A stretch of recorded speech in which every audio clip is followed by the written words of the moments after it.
Hello and welcome to another episode of Murphy's Law. I'm Eric Murphy, and with me today I've got a return appearance by Rudy, ex-Cole Baby. Rudy, how's it going?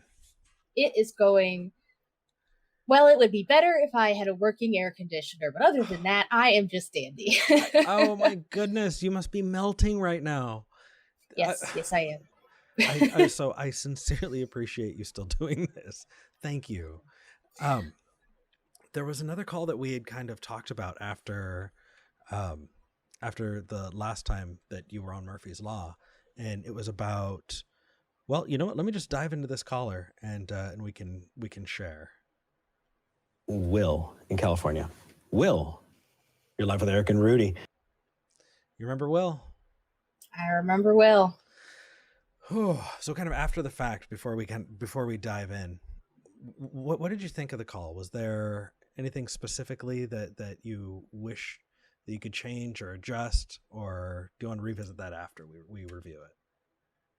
The only thing I remember really thinking right after that call was over was just like, am I stupid, or was that just the kalam? But he was saying it wasn't. Am I just stupid? Like, that was really my thought. No, this is exactly why I wanted to do this episode. So yeah, that is a perfect tie-in. Let's dive in and see what he wanted to, how he described it. Just wanted to present the argument of the unmoved mover, also known as the first wave from Thomas Aquinas. So the unmoved mover from Thomas Aquinas. The thing is it is a cosmological argument. Mm. And so when we look at kalam, that is, how William Lane Craig kind of puts it, but it's not the OG one. And you know what? I think that I've heard and interacted with the William Lane Craig version of it so much that I don't think I was ready. I don't think I was ready to take this, because I feel like I kind of messed it up a bit. But let's dive into the premises. Have you interacted with the unmoved mover argument before? Was that one that I have a little bit, but I think I'm kind of the same way with you, whereas the majority of the time that I've seen any version of any cosmological argument, it's the kalam. So that was where my mind went immediately as well. Got it. Okay. So let's dive in, because he presents the premises really, really well, which gives us an opportunity to take this as a teaching moment, because it's clearly laid out. So here's premise one. The first premise is really just that the universe itself, as it stands currently, is finite, and the amount of material stuff in it is finite. I think we kind of agree to that, right? So the universe is finite and material is finite. And both you and I went, I really don't have, neither of us have the education for that, but okay. Like tentatively, yes. Sure. But yeah, it's definitely super vague, but the argument's trying to bring us in. So, okay. We'll accept that for the sake of argument. So we dive into premise two. So then the second premise, like you mentioned, it's not all things. That's important. Some things change. So they move from potential to actual, to use Thomas's words. All right. Things move from potential to actual. There's actually some language in here that does resonate. You hear about potential energy. Mm-hmm. If you have a boulder at the top of a hill, there's potential energy there that becomes kinetic energy, by rolling that boulder down the hill. Mm-hmm. And so I'm wondering, during the call at this point, if he's talking about it in a mathematical way, or if it's more, I still didn't know. But one thing that crossed my mind when he said that was that sort of concept I have heard a lot associated with various woo, like for the life of me, I can't remember what it is, but it's this really common thing where basically you can manifest whatever as long as your energy matches that. And that was where my mind went when I heard from potential to actual. It was like, that sounds like something That sounds like The Secret. that one of those new agers would say.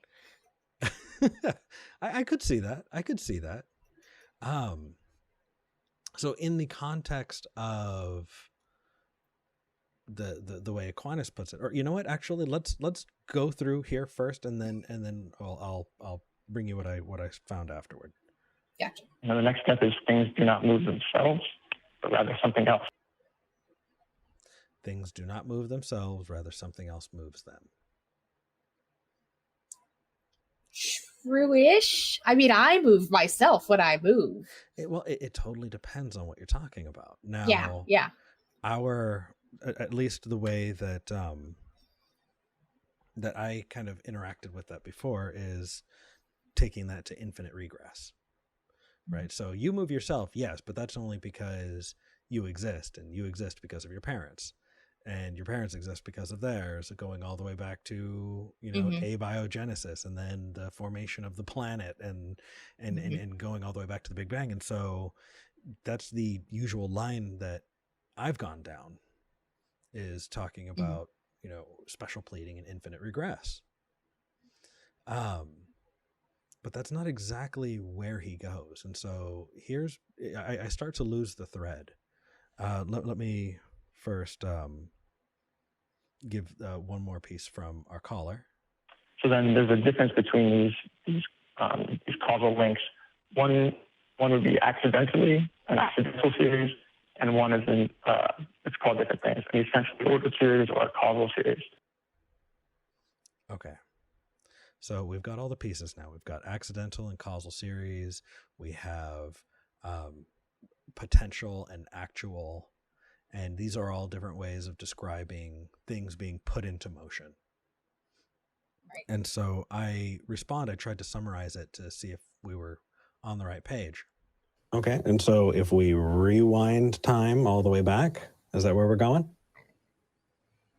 No, see, that's Kalam, that's William Lane Craig. I don't care for those very much.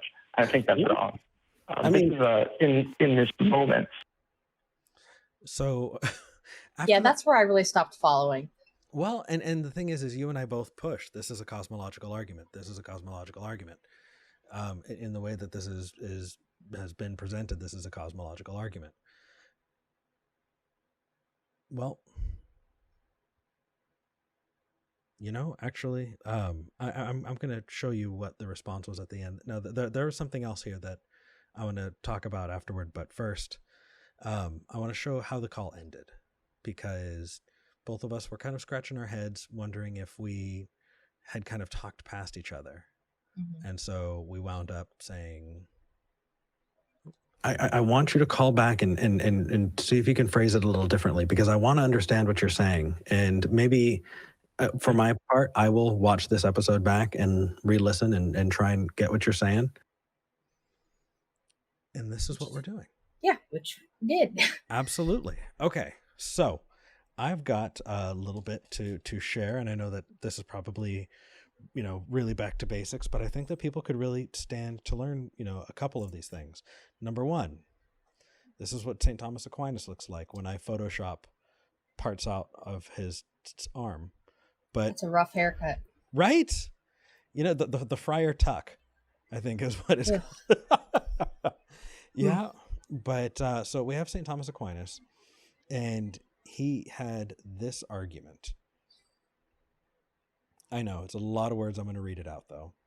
He said, "It is certain and evident to our senses that in the world some things are in motion. Now whatever is moved by another, for nothing can be moved except it is in potentiality to that towards which it is moved. Whereas a thing moves inasmuch as it is in act, for motion is nothing else than the reduction of something from potentiality to actuality. But nothing can be reduced from potentiality to actuality except by something in a state of actuality." So we see things that are moving, things can't move themselves, and the only way that something can begin to move itself is if it's been set into motion by something already in motion. Okay. Right. Thus, that which is actually hot as fire makes wood, which is potentially hot, to be actually hot, but only in different respects. For what is actually hot cannot simultaneously be potentially hot, but it is simultaneously potentially cold. It's not really how heat works, but I'm following. Okay. And then he finishes right here. It is therefore impossible that in the same respect and in the same way a thing should be both mover and moved, i.e., that it should move itself. Therefore, whoever's moved must be moved by another. If that by which it is moved be itself moved, then this also needs to be moved by another, and that by another again. But this cannot go on to infinity, so we can't have an infinite regress of movers, because then there would be no first mover, and consequently, no mover. Seeing that subsequent movers move only inasmuch that they are moved by the first mover, as the staff move only because it is moved by the hand, therefore it is necessary to arrive at a first mover, moved by no other, and this everyone understands to be God.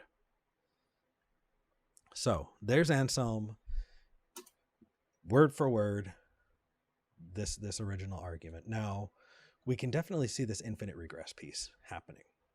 Mm-hmm. But what I've seen is the infinite regress response being tackled, and then I'm saying, well, no, we're not talking about infinite regress. We're talking about in the now. So I want to address this because I haven't seen anybody who has. And what they're saying is at any given moment, there is a causal series going on. So you pick up, you pick up a stone from the ground, mm-hmm. right? How's it picked up? It's picked up by your hand, but that's moved by the motion of your arm. Okay, what does that go back to? Well, that goes back to your biceps. Well, what does that go back to? Well, actually, that goes back to your muscles. Okay, what about your muscles? That goes back to your nerve endings. What about your nerve endings? Well, that goes back to chemistry. Well, chemistry, that goes back. And so you start to see this extant chain of currently happening events that have been put into motion to make you do that thing. Mm-hmm. And here's where it starts to hide in the fuzz. As they say, down past the atomic level, there has to be something that is causing all of this to happen at once. So in any given moment, you doing a thing is proof of God, is predicated on the existence of God as a primary mover to enable all other motion to come from. Okay. But it's the exact same problem. Yeah, it really is. Yeah, and so I think the problem is people are saying, oh well, you keep going back to the beginning of time, and I'm not talking about the beginning of time. I'm talking about the present, which is what our caller did. Mm-hmm. I'm talking about the here and now, and I've got to admit, I didn't listen well. I didn't. Yeah, we were really, truly talking past each other because we were not on the same page. Whatever he said, we're not talking about time. It was just like, how? Yeah. How do you not mean time? But at the same time, I think that, the way that you just explained it was not the way that he explained it. So we really were just not on the same page. Agreed. And in response, if this person calls back, where I'm going to go with it is say, it's still special pleading. You still have an infinite regress, just in the current moment and not temporally. You still have an infinite regress. Saying that everything needs to necessarily go back to some kind of foundation. What is this foundation that's necessary? Because the only thing that I've seen is sufficient. We have bodies.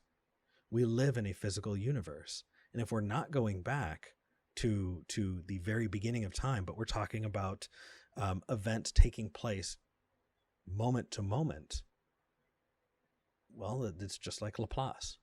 Laplace famously retorted to Napoleon, I see no need of that hypothesis. There's no need for the extra framework.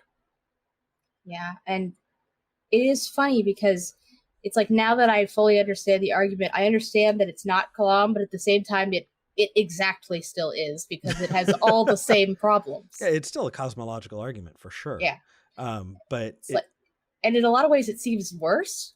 Well, to me, that seems like an even weaker argument than the Kalam cosmological. Then I mean that one seems even more like there's even less room for God in that gap. I feel like, but well, and here's the thing, you actually summed it up really, really well. And as a co-host, I've got to say, your first time on Talk Heathen, you asked the right question. You hit the nail on the head. And it is this one. What does that mean for God? Does that mean that... Yeah. What does that mean? Yeah, good question. It certainly doesn't get us the Abrahamic God of burning bushes and talking snakes.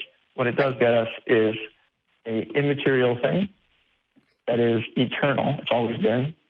And it's omnipotent. It's holding everything in existence. It's all powerful. There's nothing that holds it in existence. It is the ultimate source of all existence, power, action, whatever. So that's a lot you added on there that I don't think follows necessarily. Yeah. I'm glad you enjoyed the face because I really mentally went into it like you're not making faces. The hosts are very professional. And they tried their damnedest not to make faces, so you're not going to make faces. We all make faces. And I made a great big face. Oh, it was perfect. It was absolutely appropriate. And so you had a whole bunch of things that were smuggled in right there at the end. And you're right. They don't necessarily follow. We need to investigate each of those things. And so when this person brought up this argument, they're trying to lay the foundation upon which to build and present their Christian belief.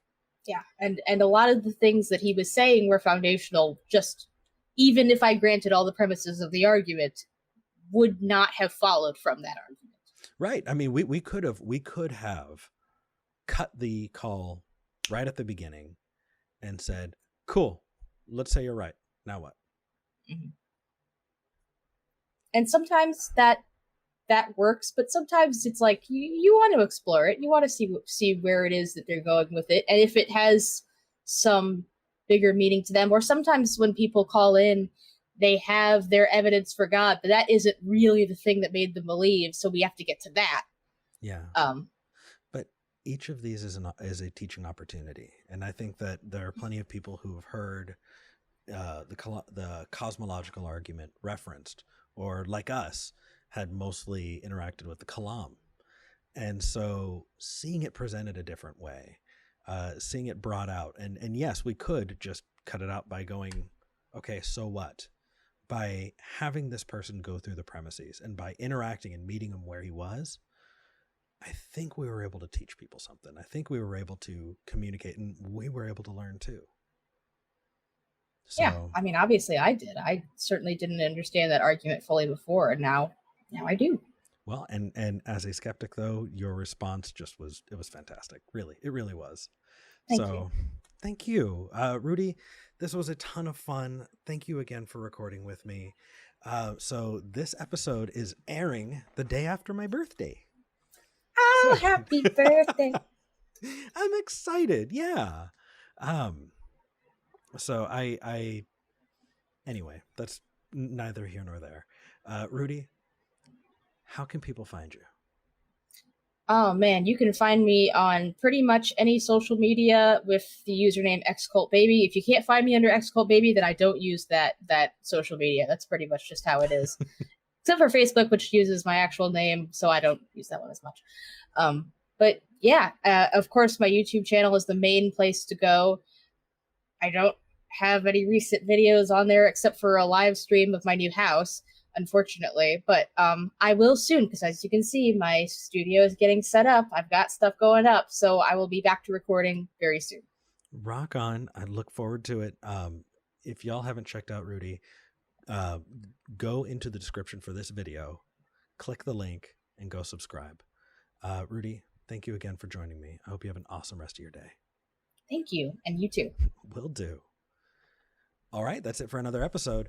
Click here to subscribe. I put out new content every Monday, Wednesday, and Friday. If you can't wait for the next episode, no worries. It's waiting for you. Click here to go to patreon.com, and I've got early episodes and a whole bunch of other goodies for people. If you want to see the last conversation that I had with Rudy, click right here.